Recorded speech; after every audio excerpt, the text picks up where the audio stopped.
John, hopefully, fingers crossed, back in action on Saturday. Couldn't be any tougher though than going to the league leaders. No, it's a tough game, tough game for us, and it's only one that we're looking forward to. We've probably saved some of our best performances this season against the better teams, and certainly Brentford fall into that category.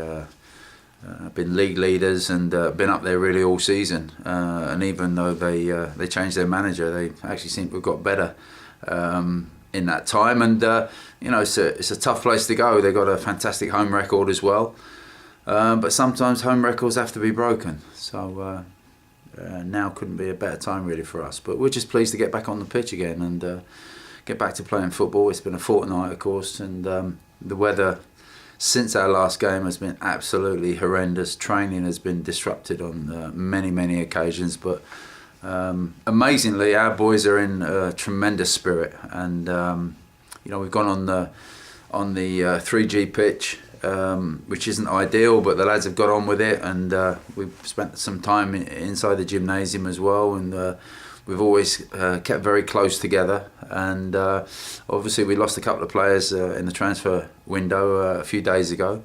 So it's been a sort of a disruptive time for us with the lack of training, but nevertheless they do all stick together here. They've got amazing attitude, the players, and they're just happy to come in every day and get on with the work, and whatever gets thrown at us, we seem to just overcome it and just look forward. So really looking forward to Brentford at the weekend, and I gather we've sold out our allocation as well of our fans. We got an allocation of 400, of which we've sold out. So we'll have a tremendous following as well at Griffin Park. So looking forward to playing again, Bruce. How's Danny Bullman? Is he close to a return, do you think? Yeah, he's not far off actually, Dan. We're just really waiting on the consultant. The consultant that has been seeing Danny since he had that horrific clash on Boxing Day. We've kept in touch with him very closely, and he's been delighted with Danny's progress. He's actually having a check-up again on Friday of this week, the day before the Brentford game. So hopefully he'll get the all clear. And he's kept up his fitness.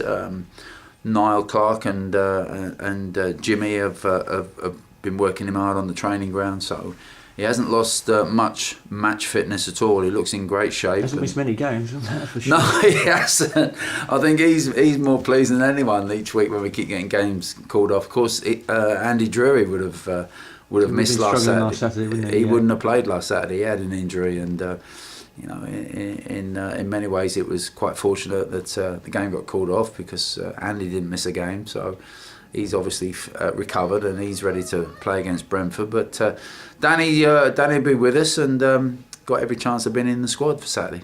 You watched Brentford last week against Bristol City. Mm-hmm. What's it going to take, do you think, to beat them from us? Well, it's going to take a lot of concentration.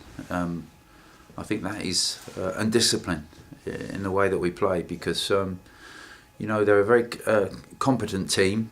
They've got a lot of players that have had varying degrees of success in their careers, and a couple of journeymen here and there, but they've all come together at the same time. They remind me very much of, I played in a team many years ago at Derby when we'd all sort of been cast off from various clubs, and we all seemed to get together, and it all just gelled. The manager put together a good squad, and this particular team that Brentford have got, they all complement one another. They've got a good balance to the team. They all play football. They all move the ball well, playing 2-3 touch football, and there's been a lot of goals in their team as well, and they look very competent, obviously very confident at the moment the way that they're playing. So we're going to need to be focused, not just for 5 minutes, not just for the first 20 minutes, but from start to finish. We went up to Rotherham the other week, and we knew that we had to get through the first 15 to 20 minutes, because Rotherham always start bright in the first in the first part of the match, and score a lot of goals in that period. But Brentford are slightly different, because they continue to play in the same manner for 90 minutes.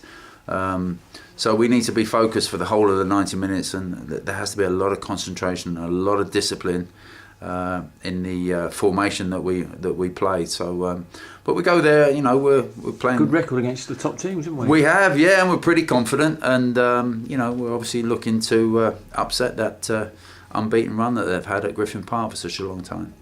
finally, you've got Lil Futula now in your backroom team as your chief scout. Very experienced guy, isn't he? He is, Lil, yeah. He's very knowledgeable and he's a grafter. And I think that's what I like about people. You know me well enough by now. I like people that roll their sleeves up, and when they make a commitment to Crawley Town, it's 100% commitment. It's not just playing at the job. And in Lil's case, I've seen him up and down the road for so many years now. When I've been going to matches, Lil's always here, there, and everywhere, and it doesn't matter if it's half an hour from home or 5 hours from home. He's a worker and he knows a lot of people. He had an excellent footballing career himself, and he's very well connected, and he can pick up the phone to most people in the country and find out about players. So another good addition to our squad, and hopefully he can bring me in a few more good players like we've already got.